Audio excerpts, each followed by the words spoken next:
इस तरह के और वीडियोस के लिए मेरे चैनल को सब्सक्राइब करें। Kailash Chandra magazine transcription 348 start. Mr. Deputy Speaker, sir, I rise to support the demands for grants of the Ministry of Food and Civil Supplies. The ministry has to perform mainly three types of roles. I will refer to those roles and express my views regarding the performance of this ministry in that respect. Public distribution system has to be looked after by this ministry. With that system and with the other powers which the ministry has, it should also succeed in holding the price line of the essential commodities. This is the second role which this ministry has to perform. The third role, according to me, which is also the most important, is the role to protect the consumers and protect their rights as consumers of this country. As far as the public distribution system is concerned, no doubt at present there are about 3,40,000 fair price shops in this country. If we fix up the target as one fair price shop for 2000 people, then also they will fall short of this target. And at least 4 lakh fair price shops will have to be established in this country if we want to achieve the target of one fair price shop for every 2000 people. I would request and urge upon the government to take prompt steps to increase the number of fair price shops as early as possible. Through these shops only the public distribution system can work.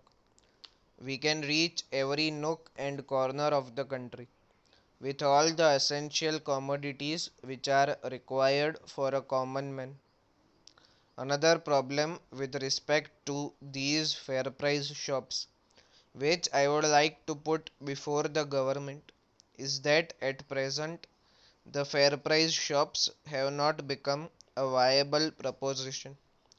As far as cities like Bombay are concerned, where we call them ration shops, nobody is now coming forward to take charge of any ration shop or to open a fair price shop.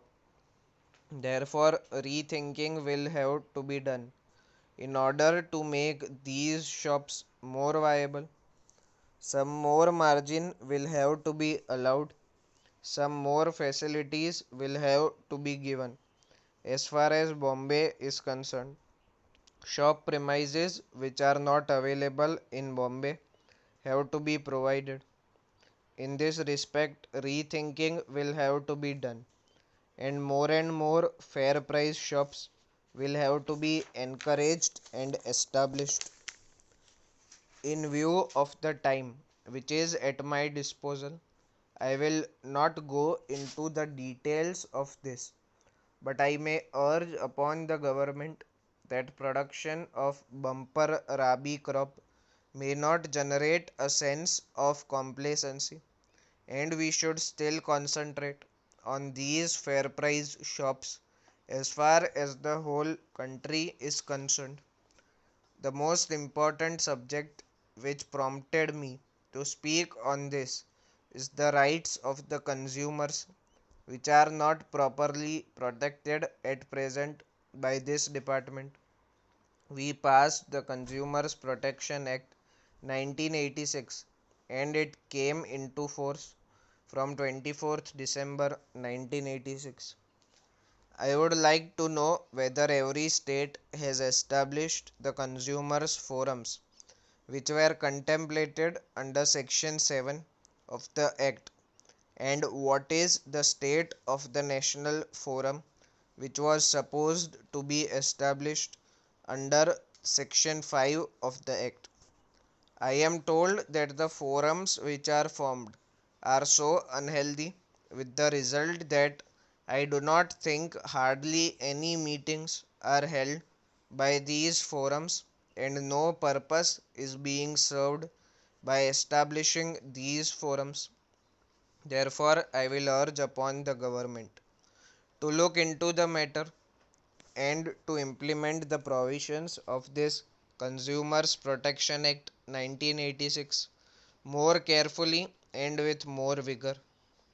As I was saying, the most important subject which I want to touch today is about the distribution of contaminated butter in cities like Bombay and Delhi. And it has been a very serious matter which the government should take a very serious note of.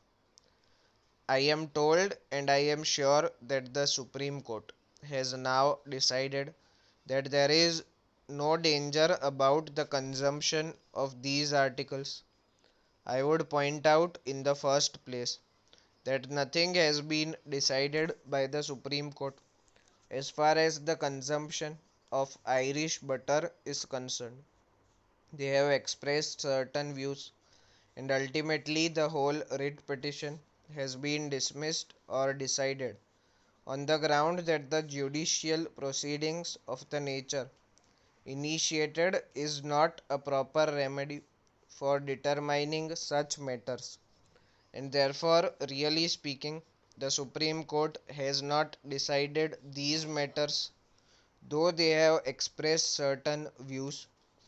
Secondly, the three experts who were appointed by the Supreme Court for this matter had no knowledge about the technical subject which was before them.